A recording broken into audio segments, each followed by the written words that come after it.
తాజా 30 పవన్ కళ్యాణ్ రేణు దేశాయ్తో విడిపోయినప్పటికీ పిల్లలంటే మాత్రం ఆయనకు పిచ్చి ప్రేమ.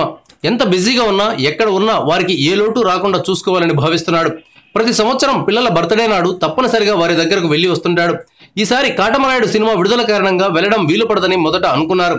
కానీ పవన్ యథావిధిగా పూణేకి వెళ్లి కూతురు ఆద్యకు జన్మదిన శుభాకాంక్షలు చెప్పాడు.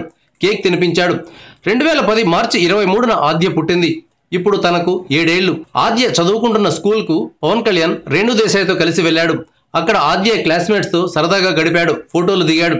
ఈ విషయాలను రేణు దేశాయ్ ట్విట్టర్ ద్వారా వివరించింది.